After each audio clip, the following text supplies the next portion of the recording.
to God for survival. They devour the time with God alone. They have to. They seclude themselves every moment they can get for healing, for comfort, for faith, for something to get them up and go back in spite of the cruelty that's going to hurt them, and they know it. Oh, God has His way in not taking it out of their lives. There's somebody who devoured the Word of God as a source of survival that others who are not sensitive will never devour the Word and identify with every promise in the book becomes theirs to survive. Oh, God knows what He's doing for a child. To others, the thorn in the flesh can be a person. The messenger of Satan, sent by Satan to buffet me. Like John Wesley. Do you know who John Wesley's thorn in the flesh was? You know, Wesley, they threw him off a cliff, left him for dead. He got up and he walked to the men who threw him off the cliff. I mean a high cliff. He was left for dead. They were scared that what was happening in all the towns and cities would happen in their town. These men of sin. He got up, he walked into the town. Oh, he was in a state covered with blood and bruised and limping. And he led the whole town to God, beginning with the men that threw him off. Nothing could discourage him. They stoned him. You know, they stoned him for fear of what was happening. That the stones literally covered his whole body. These about 100 men stoning. We don't want this to happen here. And they walked away. He's dead. He wasn't. He pushed the stones off, eventually got out. Oh, he was in a terrible state. But Wesley, what did he do? He didn't go in there, oh, what have they done to me? Bring the law, you know. He walked in there with this terrible, he was in a terrible state. And he stood there and he called out to them in a way, and they all came to God. The whole town turned to God. The drinking places closed, the dance floors, the world places closed for some 200 years. They wouldn't allow alcohol after Wesley had been in these places. Do you know that? Do you know what God did there? He was a very short man, you know. I'm glad I wasn't that short. Now, Wesley was about this short. Think about it. Imagine being a preacher and being that short. But he was discourageable. About 20 men one day were punching because they were so enraged that he was daring to come near their way of life. And 20 men lay unconscious, and Wesley walked away because he was short, you know. They had knocked each other out. It's good to be short if you're a preacher, I think. I'm not sure. But Wesley had his good points. Nothing would discourage him. They said nothing discouraged Wesley. Nothing. Nothing. No matter what they did, he didn't come up with venom. He didn't come with anger. He had this gentleness. He had nothing of anger in him against men that, in the end, the King of England, by law, said, this stops. By law of the king, all this persecution against Wesley and his followers stops because there's a bloodbath in France and Europe. Most of nobility were killed by the guillotine by that time through the anger and the hatred and the resentment of the poor who had been unjustly treated. But Wesley stopped. One man stopped this bloodbath through England. And it was going to stop, don't doubt it. And the poor came to Christ in their masses, and they forgave the rich. They didn't have anger, and the rich came to Christ in their masses, from the royalty on. And they found suddenly compassion to the poor, and they began to set up a nation where no other nation was doing these things of good, coming from those who had wealth, because God brings healing in a land.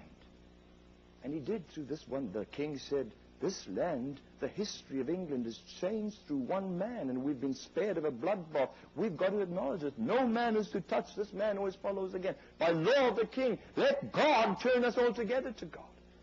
Oh, it was wonderful.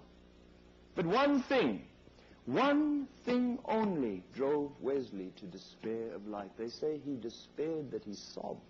He sobbed. Only one thing, nothing. Not stoning, not throwing him off, leaving him for dead. Not 100 men trying to murder him in their anger. That didn't make him despair. That didn't set him back one iota. Only one thing made Wesley despair of life. Was his wife.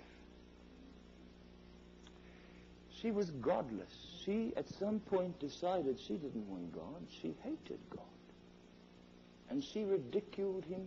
She made his life it was like a scourge came upon him. Do you know nobody judged Wesley? Not one, even the unsaved, didn't dare to judge him and say, how can you preach just if your wife doesn't even love you? Everyone knew it wasn't Wesley's fault. It was Charles Wesley's fault. His brother, in those days, older brother had authority. A great authority once the father was dead. The oldest brother was the authority. It was just that way of life. And Charles Wesley stopped John Wesley with marriage and chose someone else for him. And he made a mistake. It was his mistake. It wasn't what Wesley wanted. There was even some sort of a stand trying to stop him. But because of Charles' insistence and strength of character, Wesley submitted, and he made this terrible, terrible grief because this woman made him despair life.